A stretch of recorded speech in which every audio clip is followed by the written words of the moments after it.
من يهده الله فلا مضل له ومن يضلله فلا هادي له ونشهد أن لا إله إلا الله وحده لا شريك له ونشهد أن محمدا عبده ورسوله إن الله وملائكته يصلون على النبي يا أيها الذين آمنوا صلوا عليه وسلموا تسليما قال الله تعالى في القرآن المجيد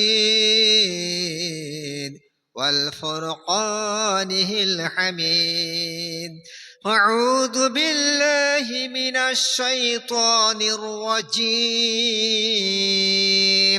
بسم الله الرحمن الرحيم يا أيها الذين آمنوا قوا أنفسكم وأهليكم نارا بسم الله الرحمن الرحيم يا أيها الذين آمنوا توبوا إلى الله توبة نصوحا وقال رسول الله صلى الله عليه وسلم الدعاء مخ العبادة أو كما عليه الصلاة والسلام اللهم صل على محمد وعلى آل محمد كما صليت على إبراهيم وعلى آل إبراهيم إنك حميد مجيد اللهم بارك على محمد وعلى آل محمد كما باركت على إبراهيم وعلى آل إبراهيم إنك حميد مجيد اللهم صل على سيدنا نبينا وشفينا ومولانا محمد صلى الله على آله وصحابه وأزواجه وبارك وسلم ওগো প্রাণের নবী তুমি খোদার পিয়ারা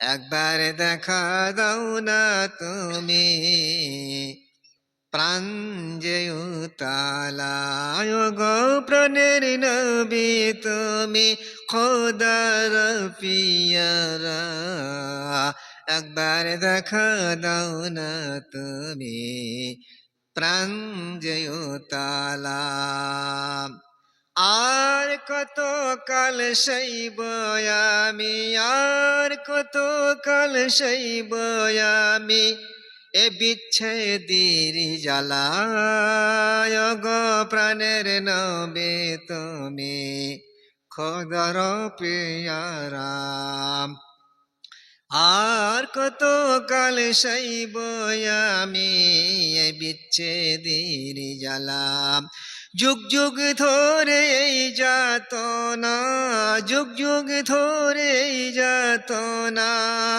আর যে সহে না গো প্রাণের নবী তুমি খোদার পিয়ারা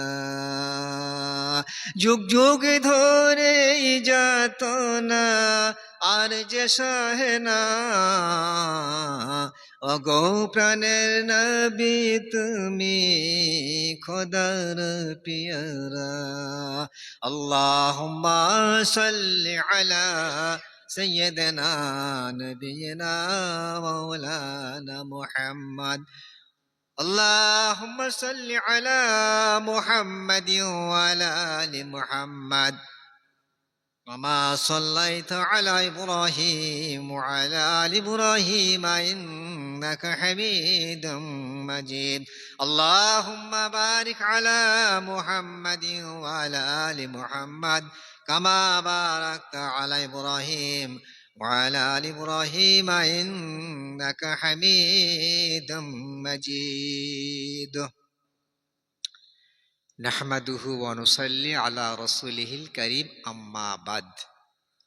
সমস্ত প্রশংসা সেই আল্লাহ তাআলার জন্য, যিনি সর্বগুণের আধার এবং সমস্ত সৃষ্টির উপকার এবং যার জ্ঞান সর্বত্র ব্যাপৃত।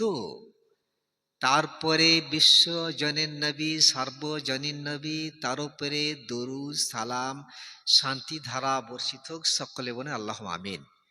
মুআজ্জাজ ওলামায়ে কেরাম তথা আমার সামনে গুটি কতেক মাদ্রাসা দরদি, দিন দরদি ভাইয়েরা, বাবজিরা এবং আমার পর্দার অন্তরালের আমার স্নেহের মা ভগ্নীগণ, আপনাকে অখণ্ড, আপনাদের সকলকে আমার অখণ্ড শ্রদ্ধা, ভালোবাসা, শুভেচ্ছা জ্ঞাপনান্তে দুই চারটি কথা বলে ইনশাআল্লাহ দোয়া হবে। এখন রাত্রি বাজছে বাবু, হ্যাঁ আপনার, হ্যাঁ 3:02 হয়েছে। তো যেহেতু অনেক মানুষ যেতে পারেন না, গভীর রাতে ছেড়ে দেব 12টা-1টায়। এখন গাড়ি ঘোড়া নেই, কোথায় কি হবে। বাবার মহিলা আমরা মা বোনরা থাকেন, আমাদের মনে কষ্ট হয় যে এই 12টা-1টায় দুটি ছাড়বো, কোথায় গাড়ি, কোথায় সমস্যা আছে বলে আমরা একটু চালিয়ে দিই। তা এটা ভালো না খারাপ গো? ভাইরা বলছেন খুব ভালো। তো যাই হোক বাবু, আলহামদুলিল্লাহ। আজকে জালসা কেমন হলো গো প্রথম থেকে? ভালো হচ্ছে। আমার একান্ত মনে খুব খুশি লাগছে। আলহামদুলিল্লাহ, অনেকেই সব ভালো ভালো কথা একান্ত বলে গেছে, তাই নাকি? আলহামদুলিল্লাহ। তো আমি তো আপনাদের ক্ষুদ্র খাদেম, বিশাল আয়োজন আল্লাহ করে নিয়েছেন। এই জালসার বিগত কিছুদিন আগে প্রস্তুতি মিটিং হলো, এতে আমাদের খরচ হচ্ছে 7 লাখের ওপরে। কত বললাম? আর আজকে জালসায় অ্যারেঞ্জমেন্ট ছিল 15,000 লোক। বল সুবহানাল্লাহ। কত হাজার? আমাকে বললো হুজুর আজকে মেলা আছে চাপড়ায়, শুরু হচ্ছে, তো লোকজন হবে তো। আমরা খোঁজবাগ কি ও কথা বলি লাভ হবে না। তারপর সন্ধে বলছে আগো খানা নাই, একটু কম করে রান্না করতে বলো। কেন? বলছি লোকই তো দেখতে পাওয়া যাইছে না। আর তোমরা থামো দিন, লোক দেখতে পাওয়া যায় কি না যায় একটু পরে বুঝতে পারবা। এদিক দেখছি বলছে আপনার মারামারি হয়ে গেছে, গাড়ি জাম হয়ে গেছে, লোকারণ্য হয়ে গেছে। আবার খাবার কাছে দেখছি সমস্যা, একেবারে অবস্থা বেসামাল। তো খোঁজবাগের এটা একটা ঐতিহ্য, এটা ইতিহাস। এখানে আমার আইডিয়া 30 থেকে 40,000 লোক হয়। সব লোক তো খায় না, গ্রামে এদিক ওদিক খায়, চারাতলা অনুসূচিত খায়। আমাদের এখানে আমরা 15,000 লোকের অ্যারেঞ্জমেন্ট করেছি আলহামদুলিল্লাহ। যাই হোক, আমি আপনাদের খাদেম, আমার শিক্ষক মন্ডলীকে নিয়ে মাসারক করে সব কাজ করি আলহামদুলিল্লাহ। মাসারকের কাজ করাই ভালো। বাড়িতে যে নিজের স্ত্রী থাকে তাকেও মাসারক করি না ভালো, তার বিনা একটা ভালো কথা থাকতে পারে কি পারে গো? সব কাজটা আমাদেরকে মাসওয়ারা করে নিলে সেই কাজে বরকত হবে এবং কাজটাও ভুল হবে না। বলুন সুবহানাল্লাহ। তাহলে আমরা চেষ্টা করবো তো বাবু? হ্যাঁ, ছোট হোক বড় হোক, যে কোনো বিষয় হোক মাসওয়ারা করবেন। আপনার ছেলে আছে, আপনার মেয়ে আছে, আপনার বৌমা আছে, বা আরো যারা বাড়িতে আছে, আগো এই কাজটা করতে চাচ্ছি, তাহলে সবাই বসো বাবা, এটা কি হয় বলো দিন দেখি, আমার ব্রেনে তো ধরছে না, তোমরা বলো। এরকম এমন একটা কথা বার হয়ে আসবে, দেখবেন সেটা খুব ভালো হবে। সবাই ইনশাল্লাহ মাসারা করে কাজ করবে, তাই নাকি গো? হ্যাঁ, তাহলে নিজের ঘাড়ে দোষটা পড়বে না। ও করিস, ও করুক কি, একলা একলা করিছে। কিন্তু যখন সবাই মিলে করবেন, আর দোষটা তার ঘাড়ে পড়বে না এবং কাজটা ভুল হবে না। বলুন সুবহানাল্লাহ। কথা মনে থাকবে গো? আচ্ছা, তারপর কথা হচ্ছে, এখানে এই বড় আয়োজন করতে গিয়ে একটু ত্রুটি বিচ্যুত হয়ে যায়। আমার মা বোনদের কাছে আমরা তো যেতে পারছি না। ওখানে আমি বারবার খোঁজ নিচ্ছি, আগো এই পায়খানাগুলো ঠিক মতো হয়েছে তো, পানির ব্যবস্থা হয়, কিন্তু এখন তারপর থেকে তো আমরা যেতে পারছি না। কেউ বড় বড় মানুষ, ওই ছেলে শুক্রাদি সারতে হয়েছে। এখন ওনাদের পানি আসে কি নেই, খাবার পাচ্ছে কি পাচ্ছে না, এগুলো এখন তো সব আন্দাজ, কিছু বুঝতে পারছি না এখান থেকে। তো যাক, মা বোনদেরকে বলছি বাবা যাতে ভুল ভ্রান্তি একটু হয়, একটু কষ্ট পান, আপনারা হয়তো পানি নেই বা খানার অসুবিধা, আমাদের একটু ক্ষমা করবেন, তাই তো নাকি গো? হ্যাঁ, যা হোক, মারা নিশ্চয়ই ক্ষমা করবেন। আর ভাইদেরকেও বলছি, অনেকে এসেছিলেন, কেউ হয়তো খানা খেয়েছেন কি খায়ননি আমি জানি না। তবে হয়তো এও হতে পারে যে বিশাল গ্যাদারিং ভিড়, কি ঝামেলা করছে, বাবা বাড়ি চলে যায়, তাই তো নাকি গো? তো সেই জন্যে আমি আপনাদের কাছে, ভাইদের কাছে, মাদের কাছে, আমি এই খুব নগণ্য তুচ্ছ খাদেম হিসাবে ক্ষমা চাচ্ছি, যেন আমাদের চলা ফেরায়, ওঠা বসায়, খাওয়া দাওয়া, লেনদেন, সার্বিক দিক থেকে যদি ত্রুটি বিচ্ছিত হয়, তাহলে আমাদেরকে অন্তর থেকে ক্ষমা করবেন, তাই তো ইনশাল্লাহ? আল্লাহ ক্ষমাশীল, ক্ষমা করতে ভালোবাসেন। আমরা আমাদের ছেলেদেরকে ক্ষমা করব, মেয়েদেরকে ক্ষমা করব, স্ত্রীদেরকে ক্ষমা করব, ভাইদেরকে ক্ষমা করব, তাই তো না কি গো? এই ক্ষমা হচ্ছে মহৎ গুণ। আল্লাহ পাক তিনি ক্ষমাশীল, আল্লাহ ক্ষমা করতে ভালোবাসেন। আমরা যে যেখানে থাকি এক অপরকে ক্ষমা করার চেষ্টা ইনশাল্লাহ করব। আচ্ছা, এবার কথা হচ্ছে জালসাটা কেন দিলাম? এই চাল টাকা তোলার জন্যে আসল, না ওই বিল্ডিং করার জন্যে? আসল যেটা জালসাদের উদ্দেশ্য, ভালো করে শুনবেন, সেটা হচ্ছে এর মধ্যে তিনটি বিষয় আছে। আপনারা যারা জালসাতে এসেছেন ভাইরা, মা বোনেরা, নম্বর এক, এখানে দিনের প্রচার এবং প্রসার। কারণ দিন আমরা জেনেছি কিন্তু জালসার মাধ্যমে, আগে থেকে বহুদিন থেকে জালসা চলে আসছে, গ্রামে মহফল হয়, সে চলে আসছে। এই মিলা মহাফিলের মাধ্যমে, জালসার মাধ্যমে কিন্তু আমরা কোরআনকে এবং হাদিসকে জানতে পেরেছি। আজকেও সেই সিলসিলা কিন্তু চলে আসছে। তাহলে এর মূলত একটা মাধ্যম, ইসলামকে জানার, হাদিসকে জানার, আল্লাহকে জানার, রসুলকে জানার, জান্নাত কি, জাহান্নাম কি, ভালো কি, মন্দ কি, জায়েজ কি, নাজায়েজ কি, হারাম কি, হালাল কি, বৈধ কি, অবৈধ কি, পাক কি, নাপাক কি, এগুলা কিন্তু জায়গা, এখান থেকে জানার কিন্তু জায়গা এটা। তাই প্রথমত এটা আমাদেরকে আপনার এখান থেকে আমরা কিছু জ্ঞান অর্জন করছি, বা জ্ঞান অর্জন করার জন্য কিন্তু আমরা এই জালসাতে আসি। কিন্তু দুঃখের বিষয়, সব ভাই বোন এখানে কিন্তু বসেন না, কয়েকটা দল আছে। ওই কিছু লোক রাস্তায় ঘোরাফেরা করে দিয়ে ভাত খেয়ে বাড়ি চলে যাবে। আর কিছু ভাইরা থাকেন, বোনরা থাকেন, তারা একদম দিলের কান্দি শোনেন। আবার কতটা দেখতো ওদিকে মোবাইল চালাইছি, কতটা কুটুম বাড়ি গিয়ে ভাত মাত খেয়ে বাড়ি চলে গেল। এই বিভিন্ন রকম অবস্থা। যদি আপনারা দীর্ঘ সন্ধ্যায় থেকে নিয়ে রাত 12টা পর্যন্ত শোনেন, তাহলে ওদিকে 5টা, 6, 7, 8, 9, 10, 11, 12, 6-7 ঘন্টা এক টানে যদি শোনেন বক্তব্য, তাহলে একটা ব্রেন সাজি হয়ে যাবে, বলুন সুবহানাল্লাহ। একটা রসদ আপনারা পাবেন, একটা ইমান মজবুত হবে, আমল সঠিক হবে, আপনি একটা কিছু নিয়ে যেতে পারবেন, বলুন সুবহানাল্লাহ। আর এখানে একটুখানি বসলাম 10 মিনিট, আবার দেখি খাবার কাছে গেলাম, ওই দোকানগুলো দেখে আসলাম, ও রাস্তা দিকে গেলাম, কুটুম বাড়ি গেলাম, হবে কিছু বাবু? কিন্তু আমাদের প্রায় দেখাচ্ছি 20-30% লোক, 70% লোক ওই রকম ধরনের। আমি ভুল বলছেন, ঠিক বলছি গো? আচ্ছা, তা এটা আমরা করবো না বাবু। জালসা শুনতে যাচ্ছি, বাড়িতে আব্বাকে বলেছি, মাকে বলেছি, স্ত্রীকে বলেছি, আব্বাকে, ভাইকে বলেছি জালসা শুনতে, কিন্তু জালসা শুনতে এসি এই সব করছে আর কি। ওই ঘোরাফেরা করছি, দোকানে ঘুরছি, কোনো বাড়ি যাচ্ছি, চাপড়া যাচ্ছি, এইসব চলছে। এটা করা ঠিক হয় না বাবু।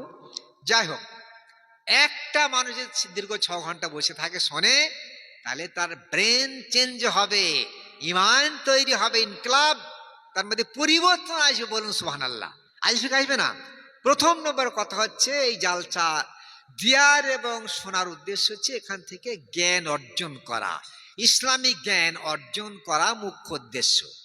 এবং যে জ্ঞানটা অর্জন করব, সেই মতো নিজের জীবনকে গড়ার চেষ্টা করব, যে আমি যেন যা শুনলাম সেই মতো যেন সাধ্য মতো আমল করতে পারি।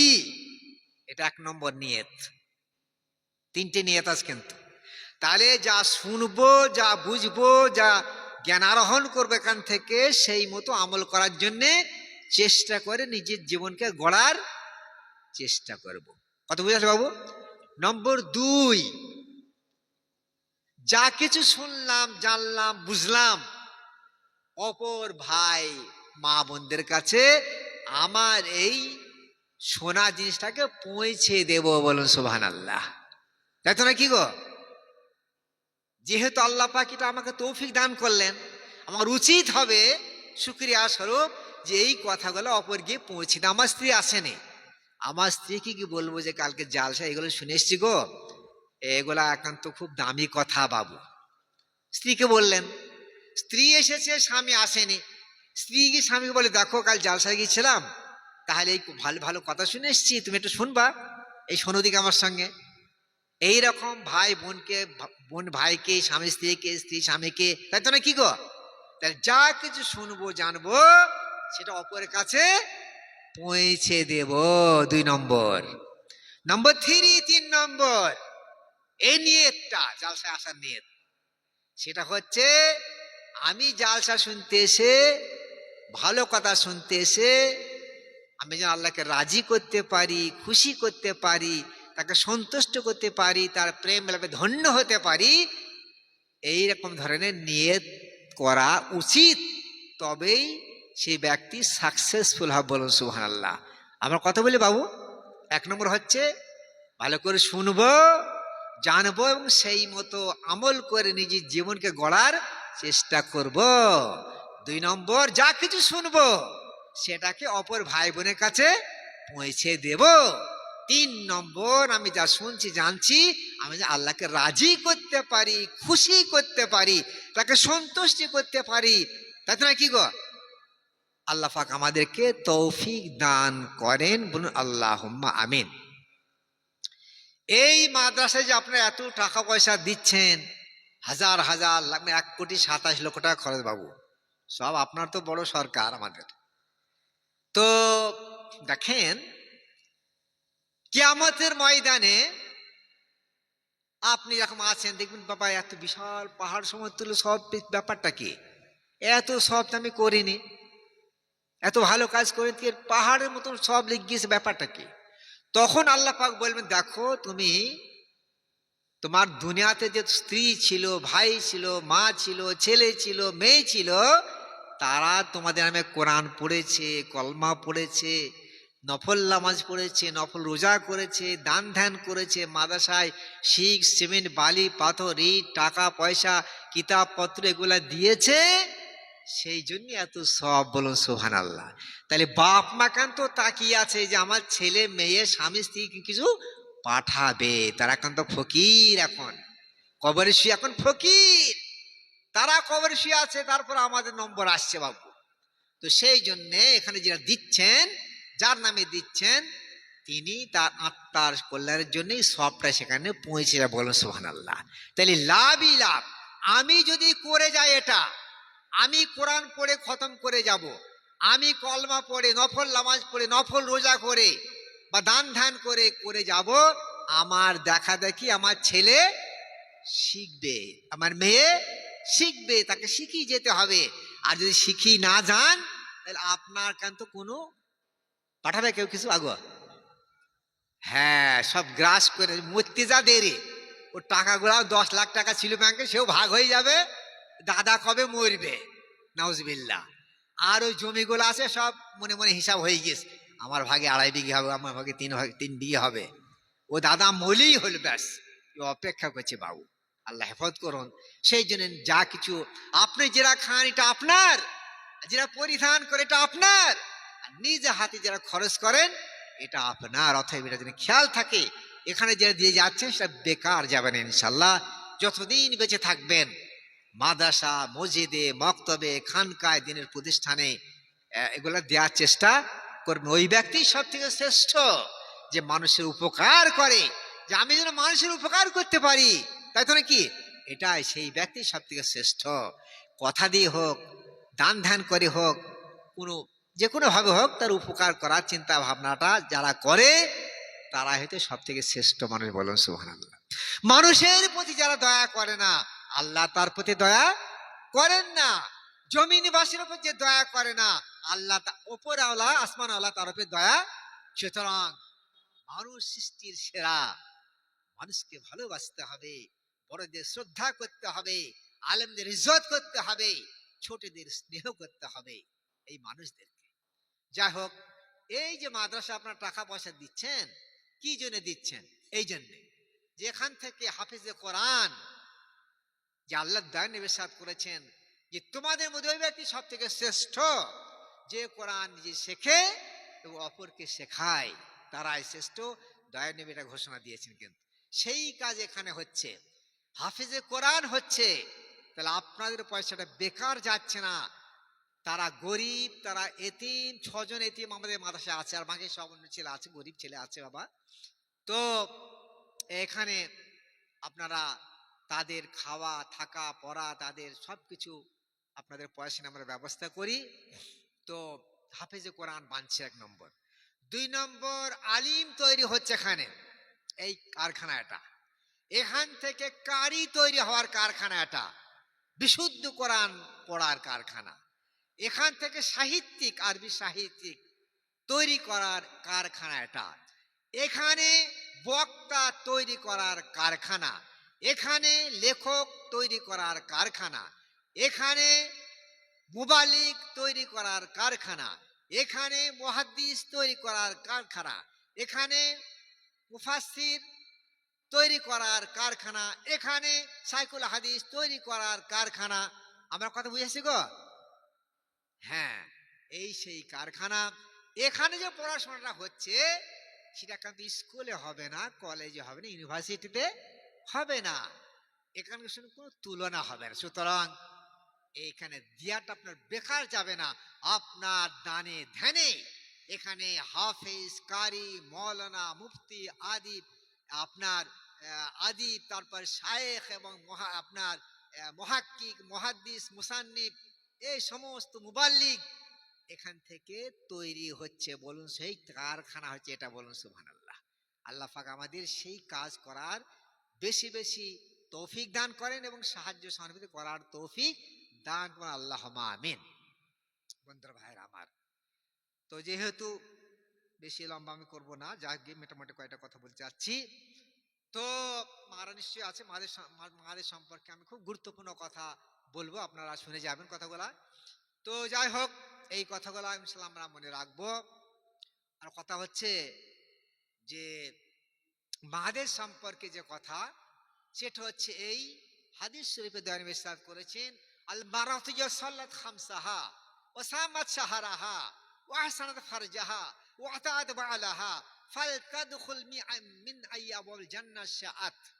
দয়ার নবী ইরশাদ করেছেন, মেয়েরা যদি 4টে জিনিস করতে পারে তাহলে জান্নাতের যে কোনো দরজার ইচ্ছা তাকে যাওয়ার অনুমতি দেওয়া হবে। বলুন সুবহানাল্লাহ। কটা যে বললাম, আপনারা যারা শুনছেন বাড়ি গিয়ে বলবেন, ভাইরা বাড়িতে বললেন মাদের, আর মারা যারা এসেছেন আপনারা শোনেন ভালো করে।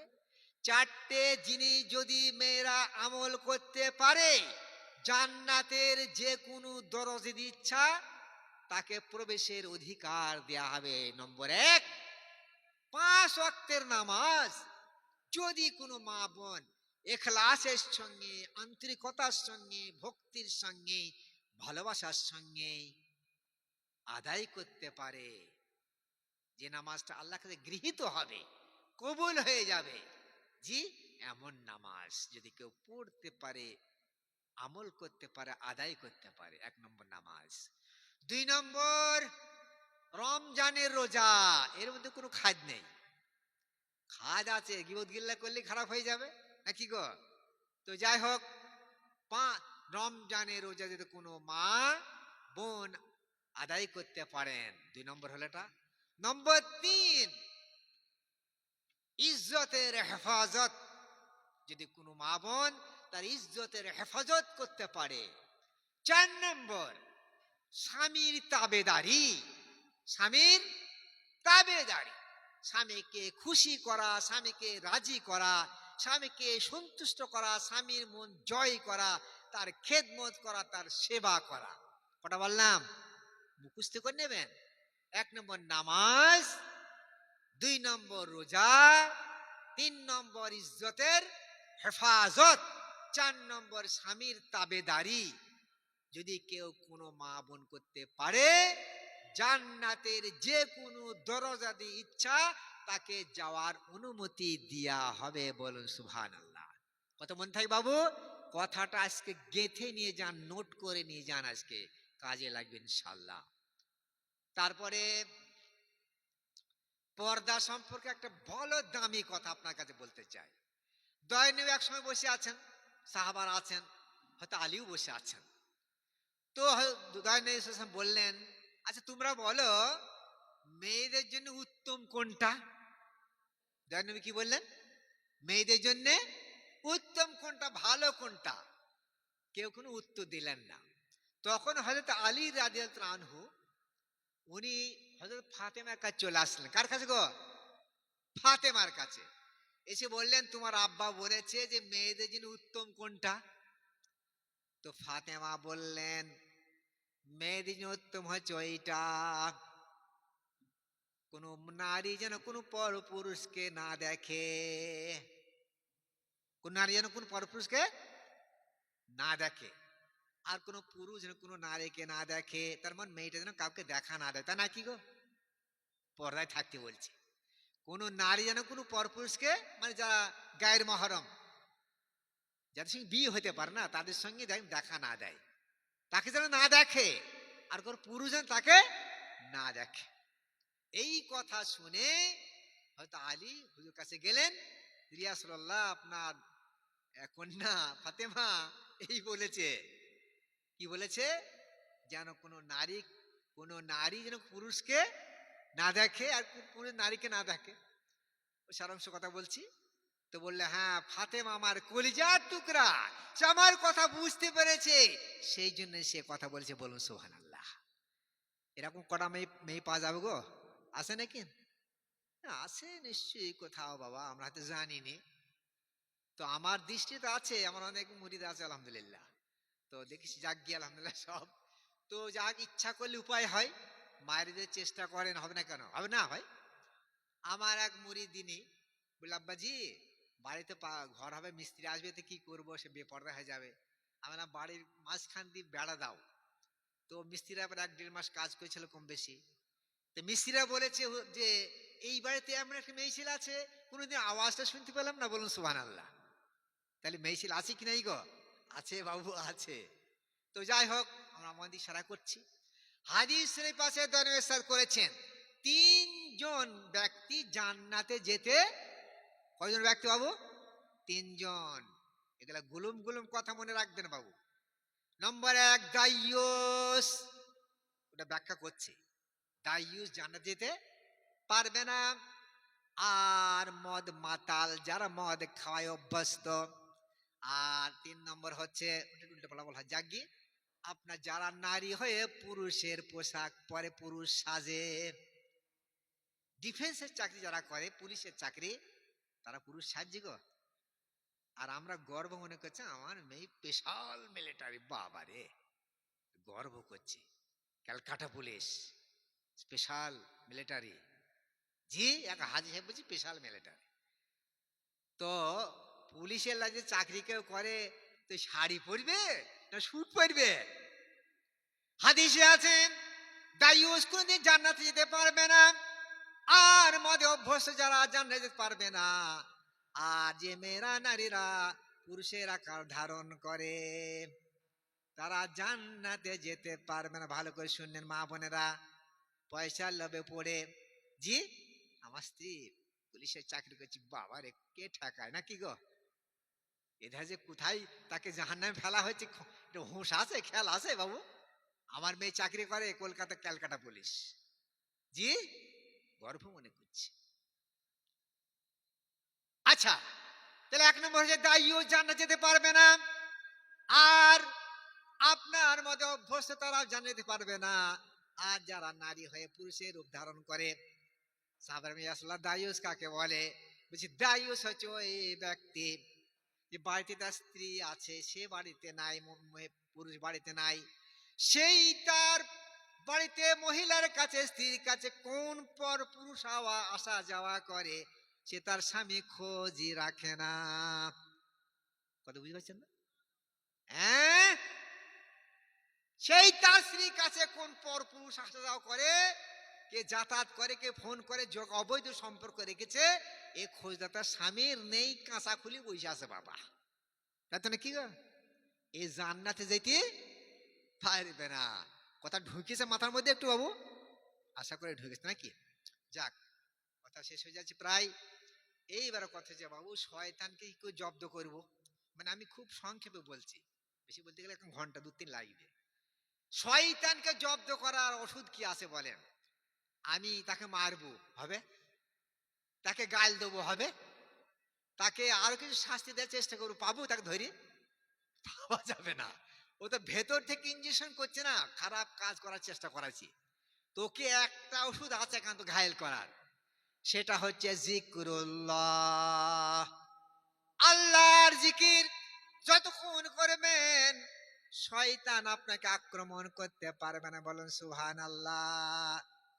সুবহানাল্লাহ যদি পড়েন, আলহামদুলিল্লাহ পড়েন, লা ইলাহা পড়েন, আল্লাহু আকবার পড়েন, আস্তাগফিরুল্লাহ পড়েন, দরুদ শরীফ পড়েন, নামাজ পড়েন, কোরআন শরীফ পড়েন, আল্লাহ আল্লাহ করেন, যতক্ষণ জিকির ফিকিরে থাকবেন শয়তান আপনার কাছে ভিড়তে পারবে না। আর যেই জিকির বন্ধ হয়ে যাবে শয়তান এসে ঘাড়ে চেপে আপনাকে ঘুরিয়ে নিয়ে বেড়াবে। কথা ঠিক কিনা? তাহলে আমাদের জিকির থাকতে হবে সবসময়। সব থেকে শ্রেষ্ঠ জিকির লা ইলাহা ইল্লাল্লাহ, লা ইলাহা ইল্লাল্লাহ, লা ইলাহা ইল্লাল্লাহ, লা ইলাহা ইল্লাল্লাহ, লা ইলাহা ইল্লাল্লাহ, মুহাম্মাদুর রাসূলুল্লাহ, লা ইলাহা ইল্লাল্লাহ, লা ইলাহা ইল্লাল্লাহ। আল্লাহ তুমি ছাড়া আমার জগতে কেউ নাই। যাকে যে ভালোবাসে আর তার কথাই সে বারে বারে মনে করে, তাকেই সে জপে, নাকি গো? আমরা কি আল্লাহকে ভালোবাসতে পেরেছি? আমরা কি দাবি করতে পারবো বাবু? আমরা তো দুনিয়ার ভালোবাসায় ঘুরি বেড়াচ্ছি। 4টি এমন জিনিস আছে বাবু, মানুষকে ধ্বংস করে দেয়। নম্বর 1, সেটা হচ্ছে তাকাব্বুর, মানে অহংকার। কিসের অহংকার? 1 ফোঁটা নাপাক পানি থেকে আমরা তৈরি হয়েছি, তাই তো গো? এই মানুষের জ্বর হয়, পায় পাতলা পায়খানা হয়, আপনার ন্যাংরা হয়, কানা হয়, খোঁড়া হয়। তাহলে অহংকারটা কিসের গো? কিছু করার আছে বাবা? এই চুল পেকে যাচ্ছে, এই চোখে দেখতে পাচ্ছেনি, কানে শুনতে পাচ্ছেনি, দাঁতগুলো ভেঙে গেল, ঠেকাতে পাচ্ছেন তো নাকি আপনি? তাহলে অহংকারটা কিসের ভাবছি?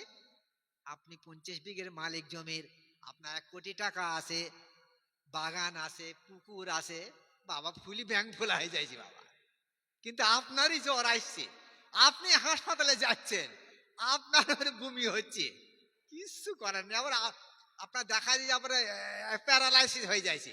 তাহলে অহংকার করা যাবে?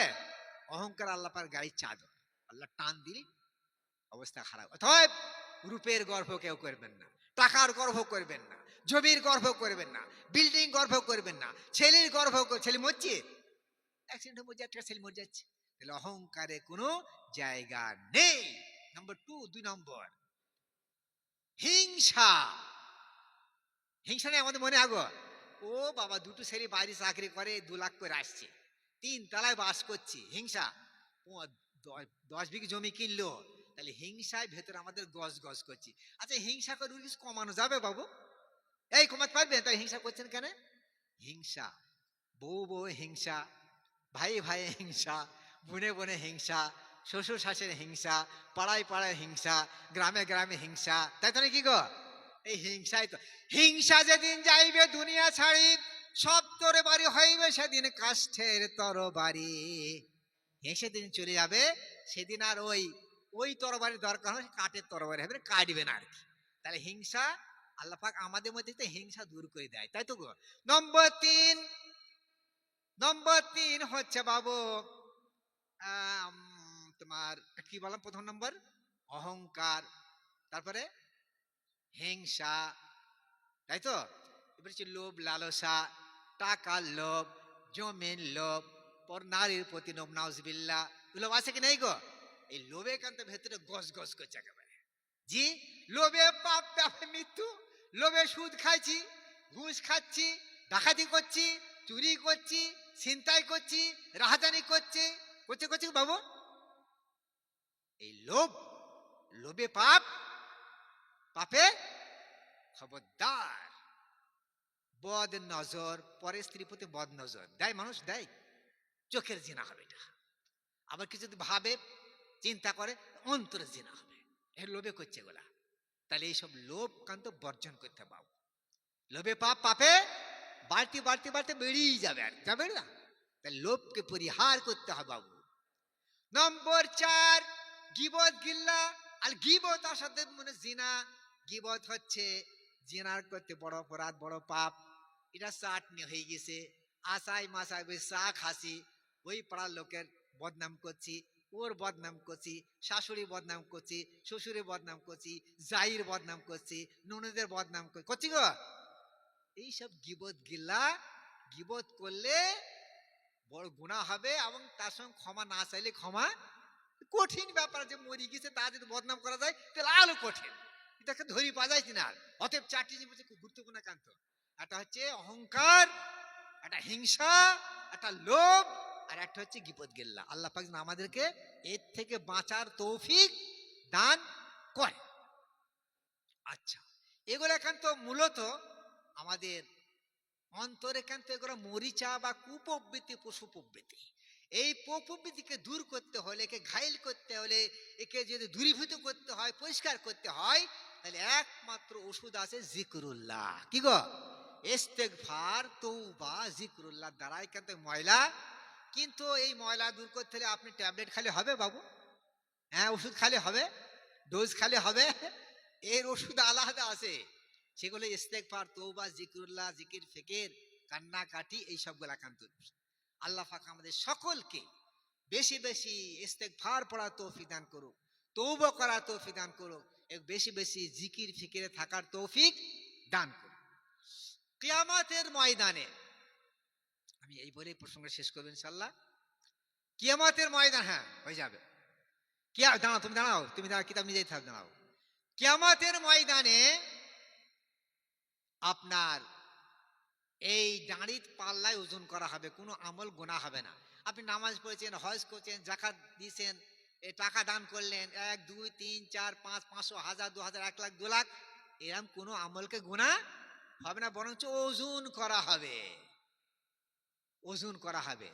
তাহলে একজনার ওজনের নেক পাল্লা ভারী হয়ে যাবে, আর আরেকজনার তোমার কি পাপের পাল্লা ভারী হয়ে যাবে, তাই তো কি নেকের পাল্লা কম হয়ে যাবে। কাদের ভারী হবে নেক আমলের পাল্লা? বলছে যাদের আমলটা, যাদের আমলের মধ্যে ইখলাস থাকবে, লোক দেখানো নাই, একমাত্র আল্লাহকে খুশি করার নিয়তে, খুশি করার মানসে, খুশি করার উদ্দেশ্যে সে কাজটা যদি করে ইখলাসের সঙ্গে, আর সুন্নতের সঙ্গে সামঞ্জস্য করে, সুন্নতের সঙ্গে সামঞ্জস্য সেই কাজটা করে, তাহলে তার নেক আমলের পাল্লাটা ভারী হয়ে যাবে। সেটা কি? আমার নামাজটা, আমার ওযুটা যেন সুন্নত তরিকায় হয়, আমার গোসলটা যেন সুন্নত তরিকায় হয়, আমার খাবারটা যেন সুন্নত তরিকায় হয়, আমার শোয়াটা সুন্নত তরিকায় হয়, আমার পেশাব পায়খানা সুন্নত তরিকায় হয়। আমরা মসজিদে যাচ্ছি 5 বার, তাহলে আসা যাওয়ার মধ্যে সুন্নত তরিকা আছে। দাঁতন করা সুন্নত, রাতি চোখে সুরমা দেওয়া সুন্নত। তাহলে প্রত্যেক A to Z, প্রত্যেক পায়ে পায়ে সুন্নত তরিকা আছে। এইগুলা যদি আপনার জীবনে যখন বাস্তবায়িত করবেন, আমলে নিয়ে আসবেন, তখন আপনার আমলের পাল্লাটা কিয়ামতের ময়দানে ভারী হয়ে যাবে। বলুন সুবহানাল্লাহ। তো হুজুর, তা সুন্নত কোথায় জানবো? হ্যাঁ, জানা যাবে, আলেমদের কাছে জানা যাবে, মাদ্রাসায় জানা যাবে, তবলিগ জামাতে জানা যাবে, কিতাব পড়ে জানা যাবে। আমি আপনাদের কাছে মোট গুড়া 50 বই আমি এনেছি বাবা, সুন্নতের ভান্ডার। ওতে সব দিয়ে আছে, কি করে খাবো, কি করে পেশাব করব, কি করে পায়খানা করব, কি করে শোবো, সব কি করে ছেলের বিয়ে দেবো, কি করে খাতনা করব, কি করে জামা খাবো, কি করে চটি পরবো, সব দেওয়া আছে। আমি আমার কথাটা আপনারা গুরুত্ব দেবেন, আমি খুব অনুরোধ করে বলছি, বাড়িতে গিয়ে এই কিতাবটা ছোট, খুব মাত্র 20 টাকা দাম, ওটা তালিম করবেন প্রতিদিন। সপ্তাহে 7 দিন করতে পারেন, সপ্তাহে 6 দিন করতে পারেন, সপ্তাহে 5 দিন করতে পারেন, সপ্তাহে 4 দিন, 3 দিন, 1 দিন করবেন। দেখবেন যে পুরো আপনারও জানা হয়ে যাবে, আর আপনার ছেলে মেয়ে বৌমা, তাই তো নাকি, সব জানা হয়ে যাবে। তখন আমলটা, পুরো বাড়ির আমলটা সুন্নত তরিকায় চলে আসবে। বলুন সুবহানাল্লাহ। আমি মাদ্রাসাতে নিজে প্রতিদিন ফজরে বা একদিন বাদ যাই, আমি নিজে এগুলো একান্ত বাচ্চাদেরকে শেখাবার চেষ্টা করি, যাতে আমাদের ছাত্র শিক্ষক সমস্ত আমলটা সুন্নত আল্লাহ রসুলের এই সুন্নত তরিকায় চলে আসে। কারণ একটা সুন্নতকে জিন্দা করলে 100 শহীদের দরজা পাওয়া যায়। বলুন সুবহানাল্লাহ। সেই জন্য আমি কিতাবটা নিয়ে এসেছি, শুধু মুখে বলছি নি। ওই ছোট বাচ্চারা যাচ্ছে, বাবু নিয়ে যাবো এগুলা, ওকে দাও 25টা। আমার মা বোনরা 20 টাকা দিয়ে এই কিতাবটা নিয়ে নেবেন। 25টা পাঠাচ্ছি। আর এখানে 25টা আমার ভাইরা যদি কেউ নিতে চান তাহলে নিতে পারেন। আমার কথা আপনারা রাখবেন এবং বাড়িতে তালিম করবেন, নিজেরও জানা হয়ে যাবে এবং সবাই বাড়ির লোক জানা হয়ে যাবে, এবং সেটা আমলে পড়ে দাও। যাও বাবু যাও, 20 টাকা নেবে, একটা কিতাব দেবে। যাক, মা বোনরা আপনারা নিজে যাদের বাড়িতে আছে তাদের প্রয়োজন হয়তো নাই, আর যারা জানেন না, নেই, তারা এটা নিয়ে নেবেন। যাক, আমি কথা শেষ করব। তো যাই হোক, তাহলে এই সুন্নতের উপরে আমল নেই কিন্তু আজকাল। কেন? আমরা ও বাবা গো বলি শুই, আর মা গো বলি উঠি, নাকি গো? এই তো করি, এই বাবা গো বলি শুলাম, আর ওঠার সময় মা গো। কি আশ্চর্য ব্যাপার!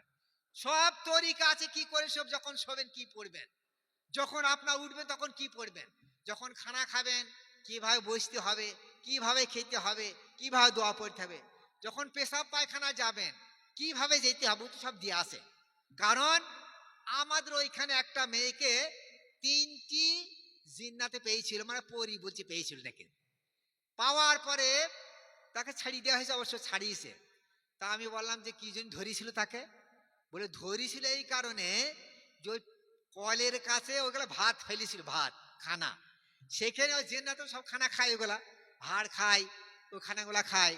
তো ওরা, সেই মেয়েটা ওখানে ভাত ফেলেছিল, ওখানে আবার পেশাব করেছে, যার ফলে ওকে এবার ক্যাক করে ধরি একেবারে। সেই জন্যে আপনার 3টে জিনিস আছে, যে একটা নিজের শরীরকে পরিষ্কার পরিচ্ছন্ন রাখতে হবে। এই কিতাব কিন্তু দিয়ে আছে বাবু, ছোট কিতাব হতে পারে, অনেক কিছু কথার মধ্যে আছে। তো পরিষ্কার পরিচ্ছন্ন থাকতে হবে নিজেকে, নিজের নখ, চুল, দাড়ি ইত্যাদি যে অবাঞ্ছিত চুলগুলো আছে, পরিষ্কার পরিচ্ছন্ন রাখতে হবে শরীর দেহকে, তাই তো নাকি গো? আর 2 নম্বর, নিজের বেডিং পত্র, বাবা বাড়িতে বেডিং পত্রগুলাকে পরিষ্কার পরিচ্ছন্ন রাখতে হবে। বাড়িতে পেশাব পায়খানা যেগুলো আছে, ঘর বাড়ি টোটাল পরিষ্কার পরিচ্ছন্ন রাখতে হবে। অনেক বাড়িতে যায় দেখছি বাবারে পায়খানা ঢুকাই যায় না, মাথায় সব জাল হয়ে গেছে, মাথায় জাল থাকছে, গায়ে জাল থাকছে, কি সর্বনাশ! আর বাড়িতে মেয়ে ছেলে তোমার কি জানছে বাবা, কারণ প্রতি সপ্তাহে ঝাঁট দিতে পারো না, পরিষ্কার করতে পারো না, কি আশ্চর্য! পায়খানা ঢুকাই যাচ্ছে না গ্যাস গন্ধে, সেগুলো পরিষ্কার করতে হবে, ফিনাইল দিতে হবে, ঝাড়ু দিতে হবে, তাই তো না কি গো? হ্যাঁ, তাহলে নিজের দেহ সবকে পরিষ্কার রাখবেন, আর নিজের বেডিং পত্র জামা কাপড় পরিষ্কার রাখবেন, আর 3 নম্বর কি বললাম, বাড়ি ঘর যেখানে আপনি চলাফেরা করছেন, উঠা বসা, সেইটা পরিষ্কার রাখতে হবে।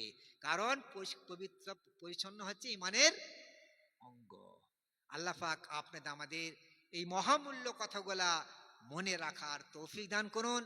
আমাদের জীবদ্দশা যেন আমরা আল্লাহর হুকুম মতন চলতে পারি, এবং আল্লাহ রসুলের প্রিয় রসুল সাহেবের সুন্নাত যদি আমল করেন, দয়ার নবী তিনি রাজি হবেন, তিনি খুশি হবেন।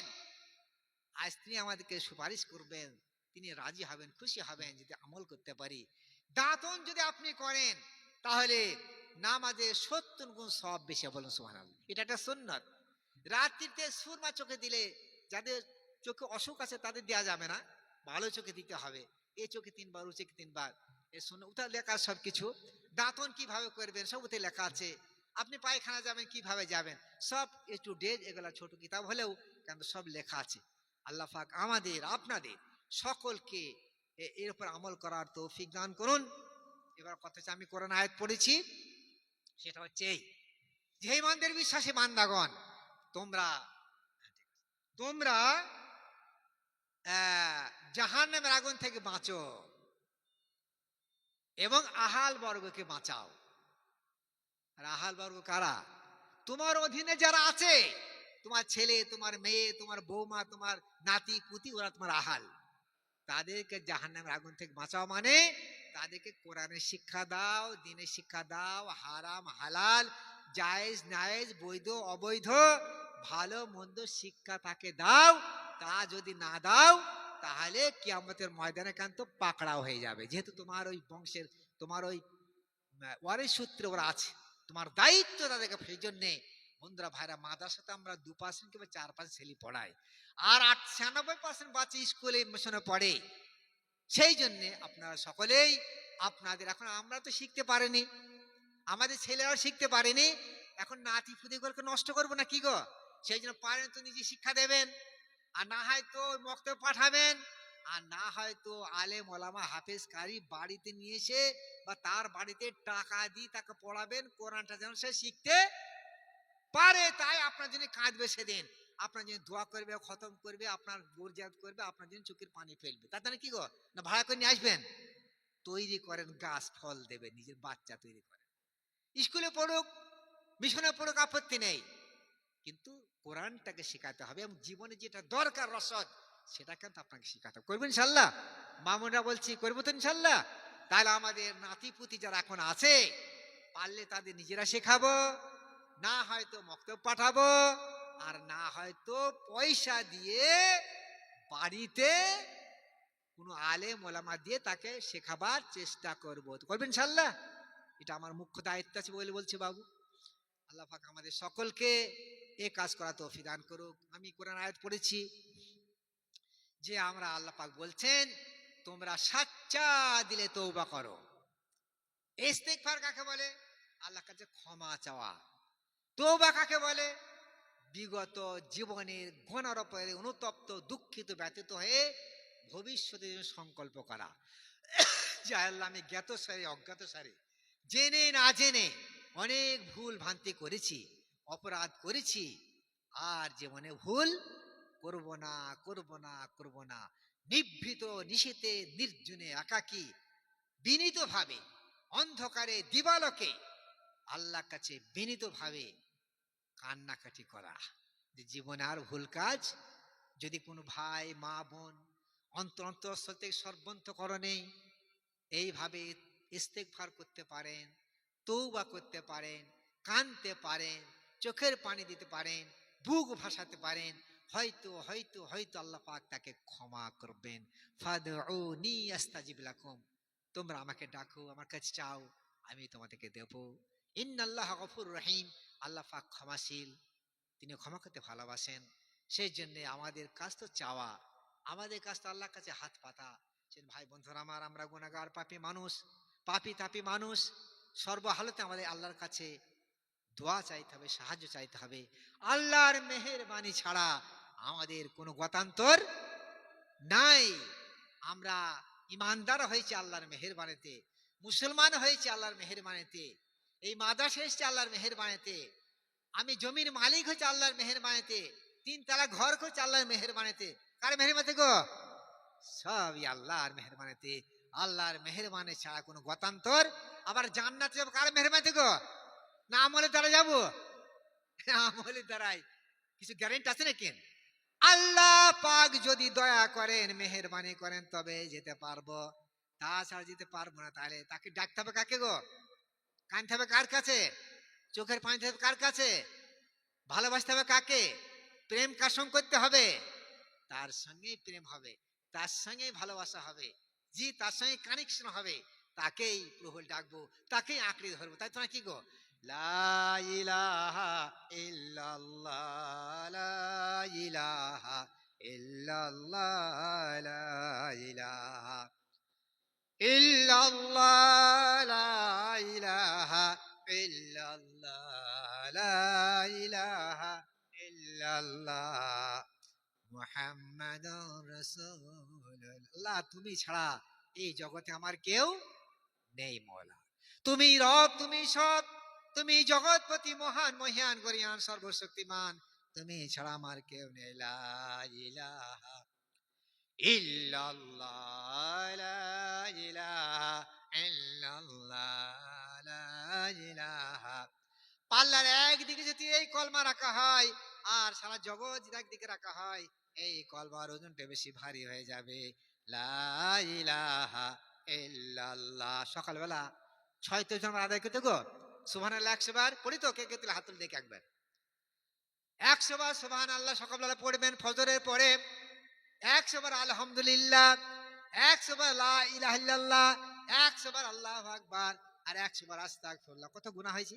আস্তাগফিরুল্লাহ। আর 100 বার দুরূদ শরীফ। কত হলো? 600 বার ফজরের পরে।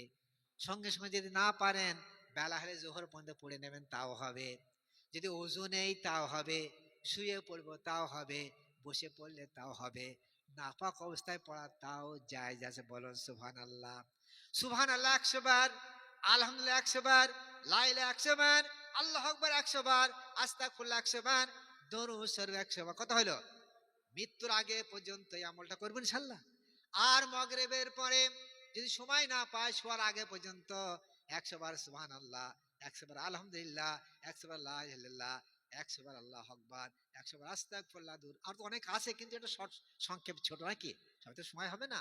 এটা আপনার চলতে ফিরতে, শুয়ে বসে, পাক না পাক, ওযু বেজু সব সময় পড়া জায়েজ আছে, কোনো অসুবিধা নেই। আমার ভাই মা বোন, আপনার রিকোয়েস্ট করছি, আপনারা এটা প্রতিদিন দৈনন্দিন আমল করার চেষ্টা করবেন ইনশাআল্লাহ।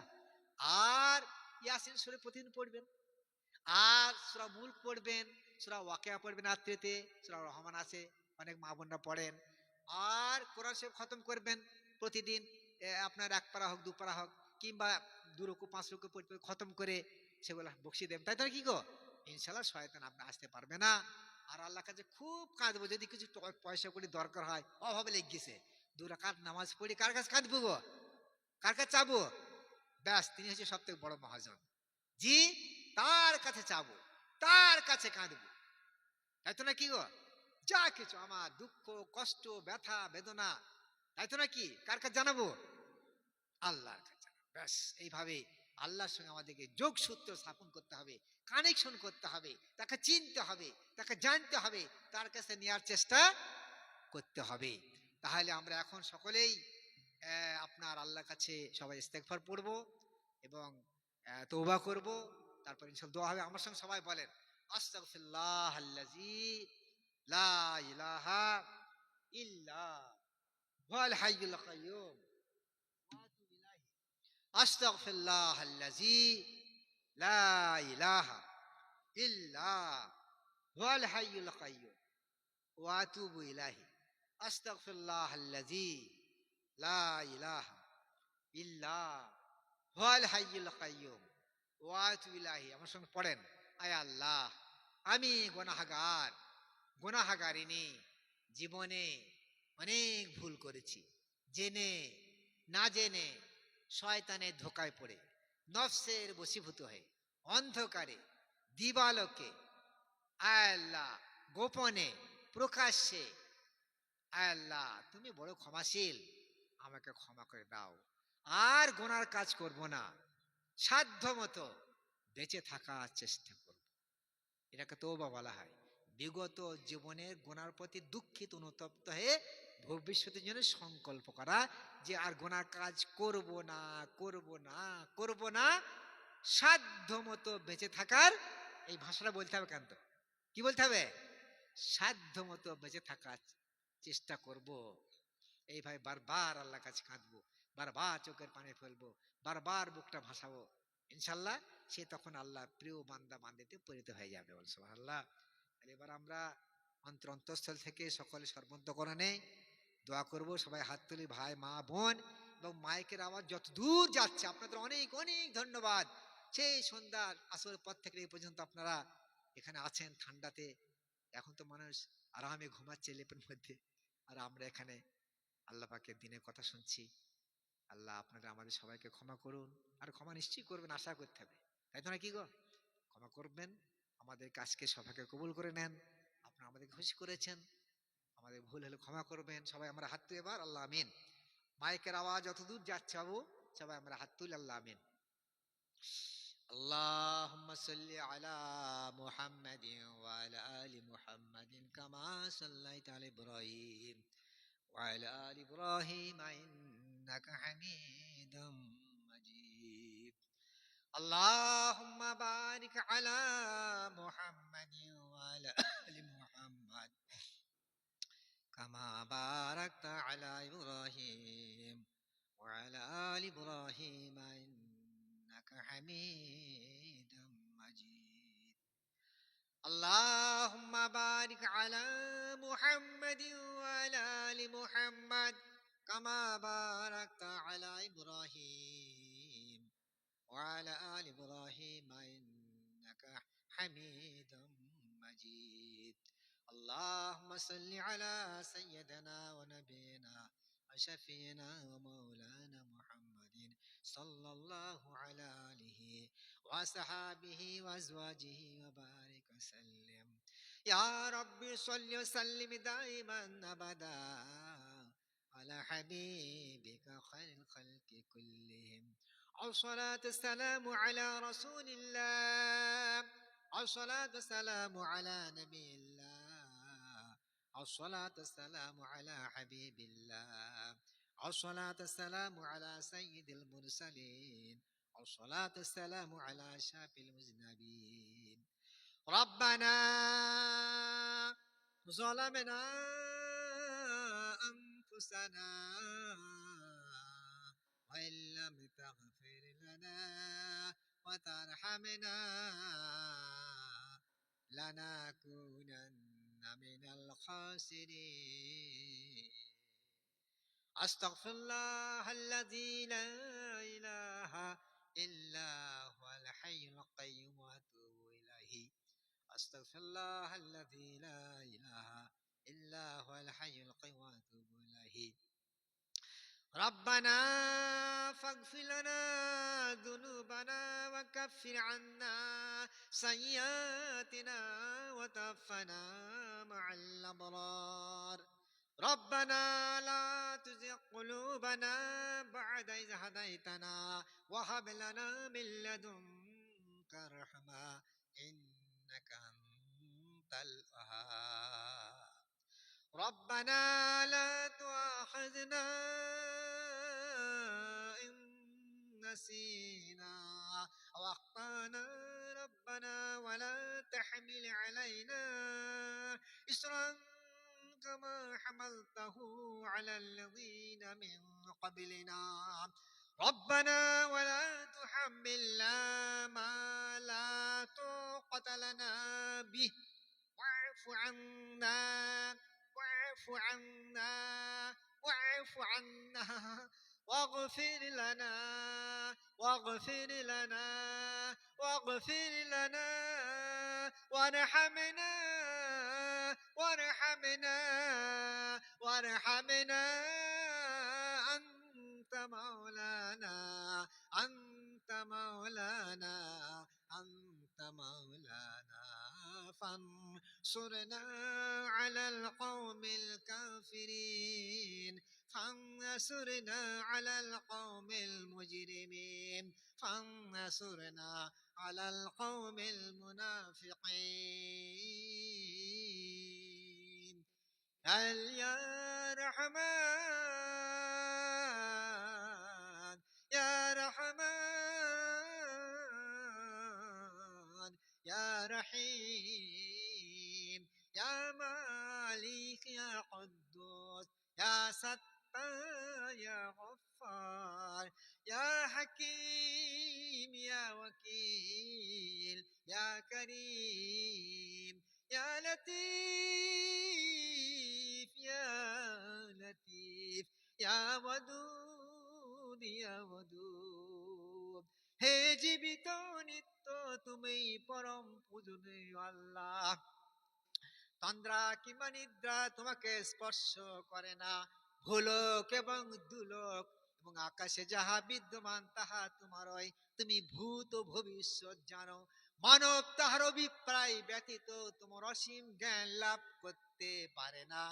যেহেতু তুমি উন্নত এবং মহান, তুমি মহান, তুমি মহিয়ান, তুমি গরিয়ান, তুমি মহান, তুমি মহিয়ান, তুমি গরিয়ান, তুমি সর্বশক্তিমান, তুমি অব্যয়, তুমি অক্ষয়, তুমি চিরন্তন, তুমি প্রেমময়, তুমি ক্ষমাশীল, তুমি পরম দাতা দয়ালু, তোমার দয়া ছাড়া কোনো গতান্তরে নাই।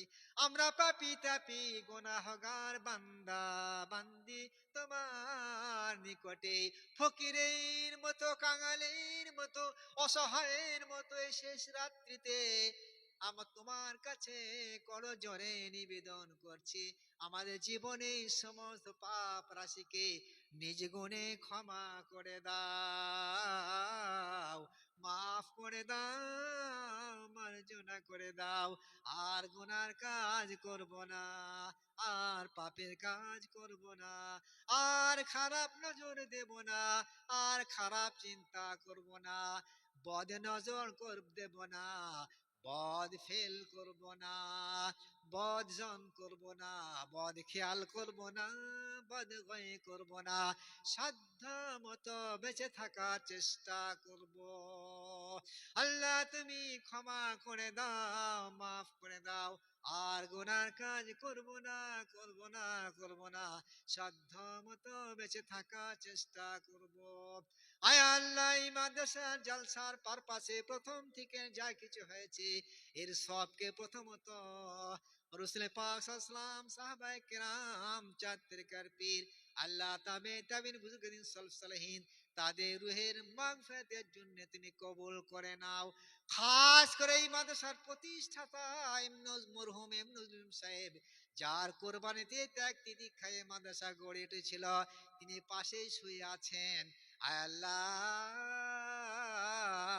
তার মেহনতকে তুমি কবুল করে নিও, তার ত্যাগকে তুমি কবুল করে নিও, তার কোরবানি তুমি কবুল করে নিও। সেই পাটকাঠি চাল থেকে আজ এ পর্যন্ত মাদ্রাসা হয়ে এসেছে, চলছে। আল্লাহ তোমার মেহেরবানিতে 1,27,00,000 টাকা তুমি ব্যবস্থা করে থাকো গায়েব থেকে। আল্লাহ তোমার মেহেরবানি, আল্লাহ 300 350 এখানে 3 বেলা মিল চলছে, তুমি ব্যবস্থা করো দয়ালু, আমাদের কোনো ক্ষমতা নাই। আল্লাহ এই মাদ্রাসাকে তুমি কবুল করো, মাদ্রাস শিক্ষককে তুমি কবুল করো, মাদ্রাস ছাত্রদের কবুল করো, কমিটিকে কবুল করো, ইতিপূর্বে জমিদাতা যারা করে তাদের কবুল করো, আমাদের মরহুম শেখটাকে তুমি কবুল করো, যারা কমিটি ছিলেন ইন্তেকাল করেছেন, মরহুম শাহাবুদ্দিন সাহেব কবুল করো, মানে নাজির আহমদ শেখ কবুল করো। আল্লাহ যারা এই মেম্বার দিনাছে চলে গেছেন সবাইকে তুমি কবুল করো, জমিদাতাদের তুমি কবুল করো। আর পর্যন্ত যারা বাপের নামে, মায়ের নামে, স্বামীর নামে, স্ত্রীর নামে, ভাইয়ের নামে, বোনের নামে, আল্লাহ আল্লাহ কোরআন পড়েছে, কলমা পড়েছে, আল্লাহ হাজার হাজার লক্ষ লক্ষ টাকা দিয়েছে, আল্লাহ তাদের সকলের ভাই মা বোনদের দানকে তুমি কবুল করে নাও। আল্লাহ মা বোনরাও যারা ঘরে চাল দিয়ে থাকে, টাকা দিয়ে থাকে, তাদেরকে তুমি কবুল করে নাও।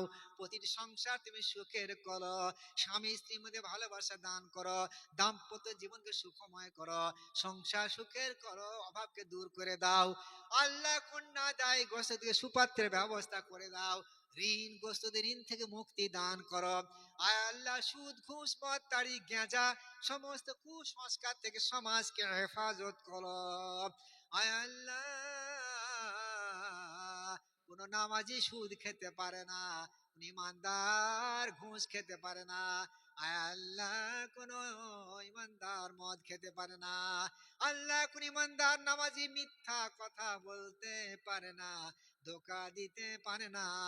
আর ওই ব্যক্তি সব থেকে শ্রেষ্ঠ যে আল্লাহকে অধিক ভয় করে, বেশি ভয় করে। আল্লাহকে বেশি ভয় করলে তার দ্বারা গুনাহ হবে না, যেহেতু আল্লাহ কাছে আছেন, সাথে আছেন, তিনি রগের থেকেও নিকটে আছেন।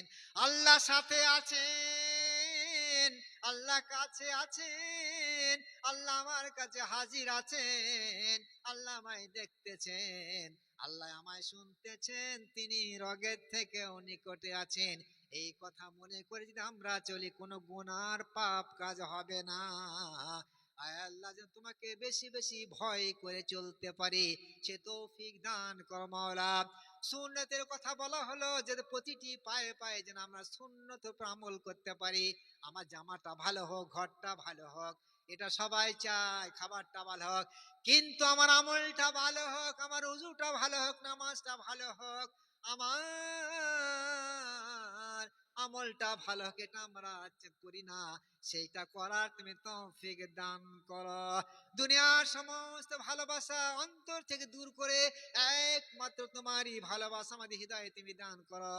তোমার ইশক মোহব্বত মারফতের নূরে আমাদের হৃদয়ে মনকে আলোকিত করো। আল্লাহ তোমার নাম গাইতে গাইতে, তোমার জপ করতে করতে, তোমার সাধনা করতে করতে, তোমার ভজনা করতে করতে, তোমার জয় গান গাইতে গাইতে, তোমার প্রেমের পাগল পাগলি হয়ে এই দুনিয়া থেকে যাওয়ার তুমি তৌফিক দান করো। সব থেকে বড় কথা, মৃত্যুর সময় কলমা লা ইলাহা ইল্লাল্লাহ, লা ইলাহা ইল্লাল্লাহ, এই মধুর বাণী পড়তে পড়তে ইমানের সঙ্গে মৃত্যু নসিব করো। আল্লাহ বতা শ্রোতা বক্তা মা বোন ভাই সবাইকে তুমি কবুল করে নাও, কবুল করে নাও, কবুল করে নাও। সবাইকে তুমি ক্ষমা করে দাও, ক্ষমা করে দাও। তোমার হাবিব রসিলায় ক্ষমা করে দাও, সাহেব রসিলায় ক্ষমা করে দাও, পীর হুজুর রসিলায় তুমি ক্ষমা করে দাও। ক্ষমা তোমাকে করতেই হবে, তোমাকে ক্ষমা করতে হবে। তুমি যে ক্ষমাশীল, আমরা ছাড়বো না, তোমাকে ক্ষমা করতে হবে। এই শেষ রাত্রিতে তুমি আমাদের দোয়াকে কবুল করে নাও, কবুল করে নাও, কবুল করে নাও, কবুল করে নাও। আল্লাহ মৃত্যু যন্ত্রণাকে তুমি সহজ করে দিও, কবর আযাব থেকে নাজাত দান করো। আল্লাহ বিনা হিসাবে জান্নাতুল ফিরদাউস নসিব করো। এবং সব থেকে বড় নিয়ামত তোমার দিদার লাভে আমাদের জীবনকে তুমি ধন্য করো। রব্বানা আতিনা ফিদ দুনিয়া হাসানা ওয়া ফিল আখিরাতি হাসানাতাও ওয়া কিনা আযাবান নার। সুবহানা রাব্বিকা রাব্বিল ইজ্জাতি আম্মা ইয়াসিফুন ওয়া সালামুন আলাল মুরসালিন ওয়ালহামদুলিল্লাহি রাব্বিল আলামিন। আমিন সুম্মা আমিন। সকলকে দোয়া দিয়ে দোয়া চেয়ে এখানে ইতি করছি। আর লাগবে? আচ্ছা, তো